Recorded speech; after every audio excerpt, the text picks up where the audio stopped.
Okay, so we've dealt with FDR and the Great Depression, but what really pulls us out of the Great Depression is World War II. We know that. We know that our factories were ramped up. We know munitions were on the rise. We knew our sales to Europe were going to jump. So World War II is what really pulls us out of that Great Depression. FDR's programs were one thing, but the World War is what really amps up the economy here in this country. So, here we go. The London Economic Conference is going to be held in the early 1930s, 1932 approximately, 33, right at the beginning of FDR's term in office. 66 countries are going to join together in this conference, and they're going to discuss a three-point agenda. One is how to get the world out of this global depression, because everybody was suffering. It wasn't just the U.S. So we need to figure out how to pull us all out of this depression that we were in. Next, we need to deal with currencies. Because you had currencies fluctuating in value constantly, and some were really, really inflated, such as Germany's, because they were just printing money to pay off those reparations from the Treaty of Versailles, we had to deal with how to stabilize those currencies so that you could trade openly and fairly on the market. And lastly, we need to deal with trade, because so many countries were looking to impose trade barriers, tariffs, on other countries, on the foreign countries, that it became impossible to do international trade because everybody was so jealous of the others' tariffs, they kept raising their own. So tariffs just kept going up and up and up. We had our highest peacetime tariff here, and it was horrible for international trade. It didn't do anybody any favors. So they had to deal with how we're going to get those tariffs collectively to go down. FDR didn't like the proposals coming out of here. What he felt like it did is it tied the U.S. to these agreements, and you know that we like to be, ever since the days of George Washington, we don't like entangling alliances. We want to be neutral. We want to pull back from those things and not be swept in to this global occurrence just because it looks good on paper. So FDR was very wary of it, and he keeps the United States out of it. The conference is going to fall apart as a result, because if the United States isn't in, which is the biggest economic player in the world, then where's the conference going to go? So it returns people to all countries to this sort of isolationist, nationalist, we're going to protect our own kind of view. And that's not a healthy stance either. So it was very dangerous territory we were treading on, and we probably went the wrong direction if we were going to avoid a world war. In 1933, late in 1933, FDR is going to formally recognize the Soviet Union, the USSR. Now, the USSR was led by Joseph Stalin at this point, and a lot of conservatives in the United States thought this was a really bad move. What are you doing? You're recognizing a communist country? Are you crazy? And FDR said, look, they've been around for 16 years. They rule 1/6 of the geography on the planet. Can we really ignore them anymore? They're not going away, so we might as well at least acknowledge that they exist. So that's what he does. A lot of Americans were upset with our dealings in the Philippines because we were still hanging on to them as a sort of a colonial territory, and that wasn't a healthy thing for us economically because we were just dumping money into the Philippines, and people who were struggling with the Depression didn't want us dumping money into the Philippines. Let's just get rid of them, cast them off, let them go on their own, let them figure it out. We don't need to dump our money into them. So the Tydings-McDuffie Act is passed, and what the Tydings-McDuffie Act says is that the Philippines will gain their independence and sovereignty, but only after a 12-year economic and political stabilization plan is put into place. In other words, we're going to give you a step-by-step plan on how to boost your economy and how to stabilize politically. And then after 12 years, if you make this stuff happen, you put it into action, you can be independent and sovereign. In Latin America, FDR really thought it was important to poise the Latin American countries to be able to defend themselves against foreign aggression and not necessarily rely on us, nor should we just jump in without being invited. So a couple of things are going to happen here under what's called the good neighbor policy. And the good neighbor policy just means that we're just going to be good neighbors. We're not going to interfere. We're not going to be nosy. We're just going to be good neighbors. We're here if you need us. So he pulls the Marines in 1933 out of Haiti. He grants Cuba more sovereignty and withdraws the Platt Amendment and basically says, okay, you're on your own and we're out. But we're keeping Guantanamo Bay, by the way, which we still have in 2013. So He makes that arrangement with Cuba. And then also in Panama, he extends some additional independence to Panama, where we pull out of there, and he gives them a bunch of money to help them stabilize. So that's the policy in Latin America. It really looks good for the United States. The Latin Americans seem to like it.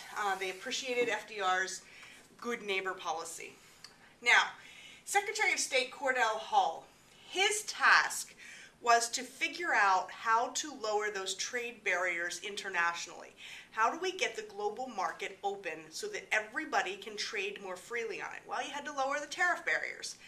And Cordell Hull's theory was you can only sell abroad as you buy abroad. In other words, if you're not buying anything from anybody else, they're not going to buy your stuff, so you can't sell it.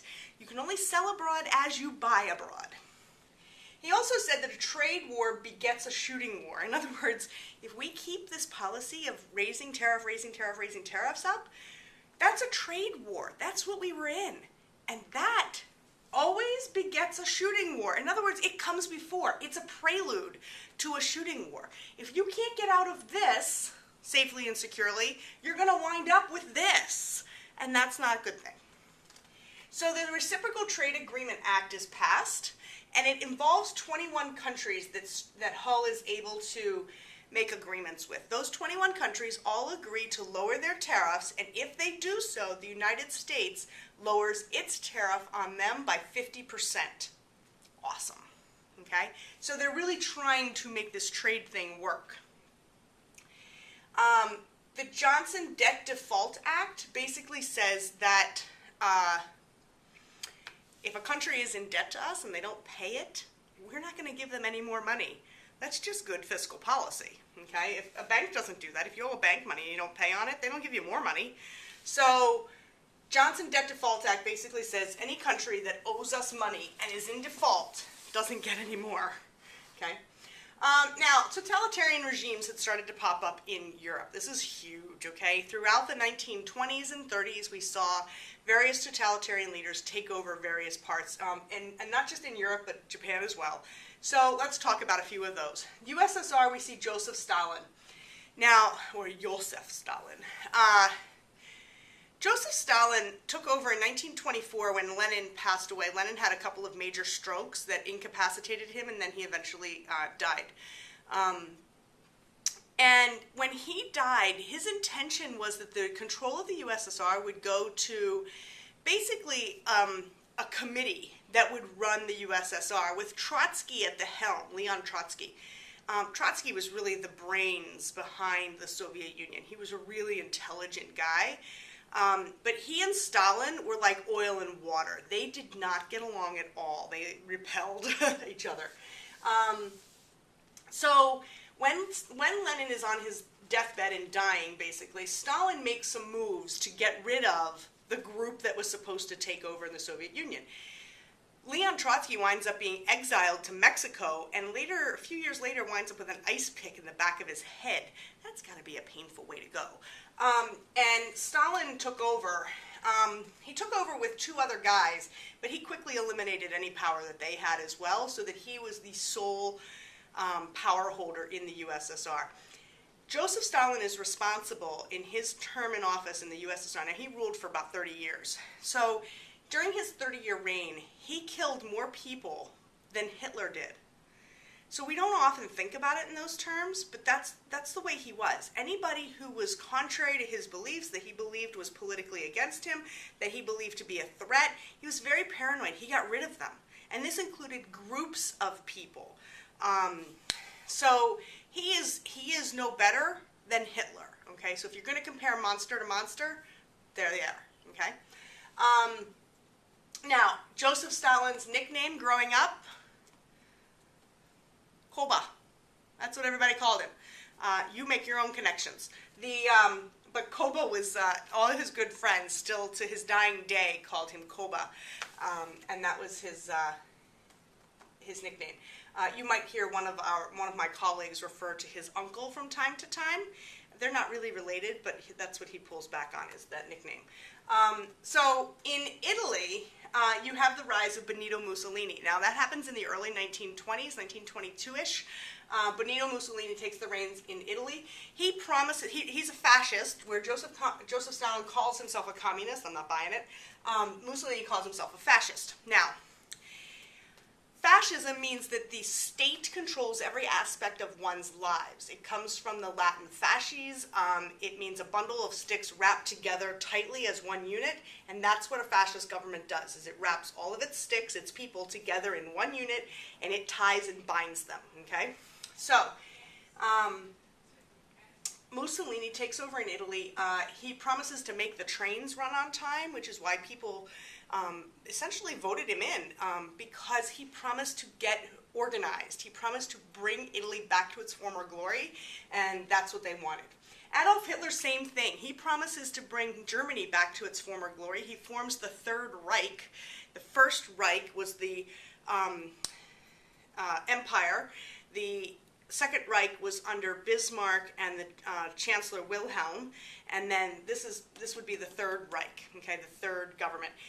He does not recognize the Weimar Republic, which was set up after World War I. He doesn't recognize it as a legitimate government. He goes in. He tries to do a coup early on in the 1920s. He gets arrested and put in jail. Now, while he was in jail, he wrote Mein Kampf, okay, which was basically his plan for taking over the rest of Europe. What had to be done to guarantee German survival and German greatness. So that's Hitler. We'll talk more about him as the war goes on. Japan has the rise of Emperor Hirohito. He's the one that helps to mastermind the attack on Pearl Harbor. But all four of these guys are totalitarian. They are one ruler governments. Okay? They have total control. Now, Mussolini and Hitler get together and form the Rome-Berlin Axis. Okay, that's their alliance. That starts off the alliances that would go into World War II. Japan would join that.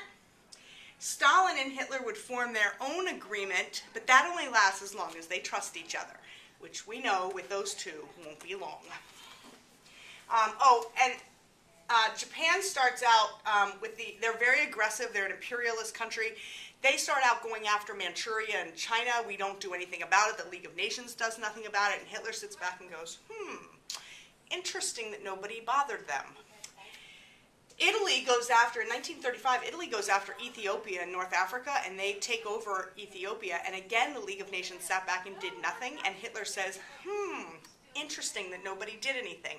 Had the world cracked down on these two early on, you may not have seen what you did out of Hitler. But we didn't. We ignored it, and Hitler goes on a roll. So, next, neutrality. So, the United States, FDR in the United States realized that something bad is on the rise, and we needed to take steps to keep ourselves out of it, because a lot of Americans saw World War I as a devastating mistake, that we should never have done it and gotten ourselves involved in it. So, Senator Nye, he is charged with leading an investigation into just why we got into World War I. And his conclusion basically is that it wasn't German U-boats that pulled us in.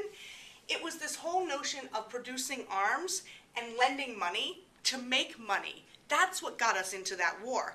That this was a blood business. It was American businesses that forced us into war because they wanted to make money. That's what it came down to. So in 1935, 36, and 37, you see a series of neutrality acts pass. And those neutrality acts basically say, if there is a declared war, Americans are to not engage in the following. You may not sail on a belligerent ship. In other words, if a ship is from a country that is at war, you cannot sail on it. No Lusitania remakes. You cannot sell arms or make loans to belligerent countries. No good. And that's the Neutrality Acts. They basically said Americans had to remain neutral. Businesses, banks, gun manufacturers, everybody neutral. 1930s, we see about 33 to 36, we see the breakout of the Spanish Civil War. Now, the Spanish Civil War happens because there are some rebels in Spain that don't like the government that exists. So they try to overthrow it. Now, that rebel group is led by a guy named General Francisco Franco. He's a fascist. So guess who supports him? Mussolini, and Hitler. They come together and say, what do you need to pull off your civil war? Well, I could really use some air support. So they send in, Hitler sends in the Luftwaffe. This basically becomes a training ground for the German Air Force that fought during World War II. The Luftwaffe makes some huge strikes in Spain, the most famous of which was in a little town called Guernica. Guernica, they went in and they basically just devastated the town. Well, guess who was from Guernica? Pablo Picasso. Pablo Picasso was a very famous artist at the time. He came about in the late 19-teens, early 1920s. He was part of the Cubist movement. And Picasso does this amazing painting. It's in black and white. It's hung in the, I think it's called the Prada in Munich, or not in Munich, I'm sorry, in Madrid. The painting is hung there. It does travel from time to time. It's been in the Louvre, it's been to New York, but it's always under very heavily armed guard and behind bulletproof glass. But the Guernica is said to be the most influential, you should all be Google imaging searching right now. So Guernica is said to be the most influential painting of the 20th century because it depicts what happened in that little town and the devastation that occurred. And you really have to look into the painting to understand it because it's not as clear as day as you would expect it to be.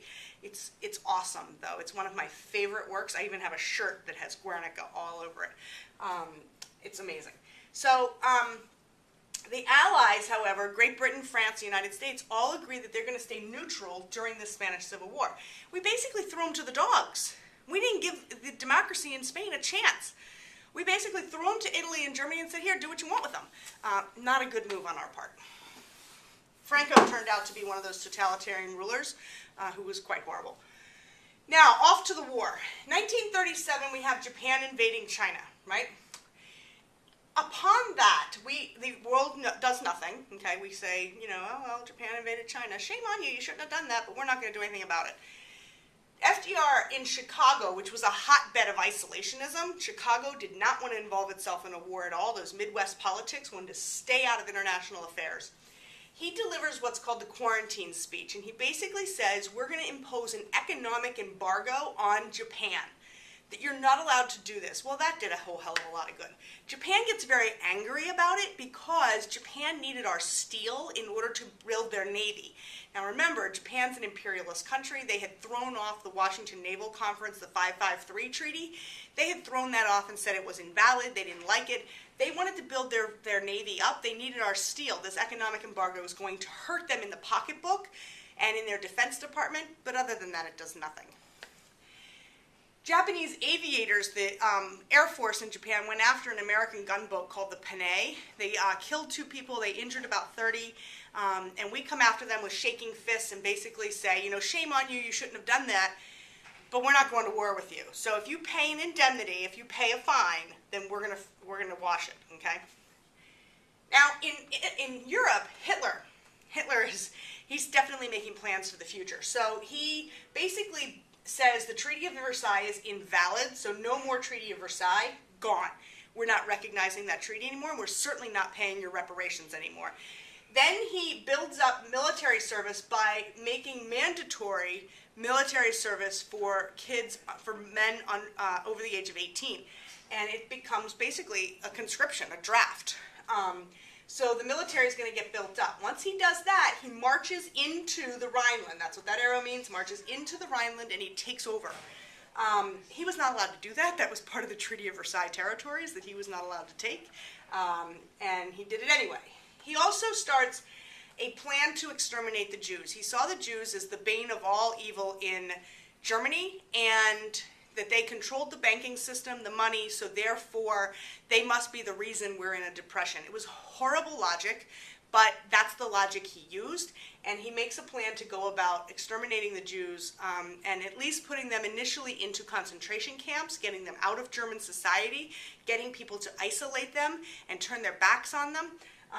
Really horrible if you were a Jew in Germany, or in Poland, or in Austria, or in the Czech Republic. Horrible, or Czechoslovakia, I should say, at that time. He also goes after building up the Air Force and the Army. He does that through that mandatory military service, but he also puts a lot of money towards the Air Force and the Army. Now, whoops. In March of 1933, Germany's going to march into Austria and occupy it. If you've seen The Sound of Music, that was that whole deal. They march into Austria, they occupy Austria. The world sits back and says, ooh, that wasn't very nice, Hitler. You shouldn't have done that, little Adolf. Maybe you should think twice before you march into another territory and take over, but we're not going to do anything right now. And Hitler says, I got away with that one. Then he demands the Sudetenland. The Sudetenland was a piece of Czechoslovakia on the western part of it. He wanted that to go to Germany because he said, well, it's full of Germans. They all live there, so why shouldn't we have it? This was part of this Lebensraum plan that he had. Lebensraum meant that it was German living space is what it was. And he wanted to increase that German living space so that Germans were all united under one government and one territory. So the Allies get together, Britain and France get together, and they meet with Germany at the Munich conference. And they say to Hitler, look, we don't like what you're doing. We don't like that you marched into Austria. We don't like that you marched into the Sudetenland. But as in good faith, we're going to give you the Sudetenland. We'll let you have it. You can take it. But you can't go in anywhere else. And Hitler says, okay, fine. I promise not to go into any other country and take over. Yeah, right. Okay. So that lasts about 5 minutes. But this was all an act of appeasement to try and get Hitler to just stop what he was doing. It didn't work. Okay? Hitler and Stalin are going to sign the non-aggression pact because Stalin saw what Hitler was doing. He was a little bit nervous about it. He certainly didn't want Hitler marching into the USSR. But what they say in the non-aggression pact is, okay, we're going to not go against each other, but let's take Poland and divide it up. You take the West, I'll take the East, and this will be great. So Hitler and Stalin agree in the non-aggression pact not to go against each other, but to attack Poland. And so in September of 1939, Germany does in fact attack Poland. They take the western part, the USSR marches in and takes the eastern part, and the war rolls.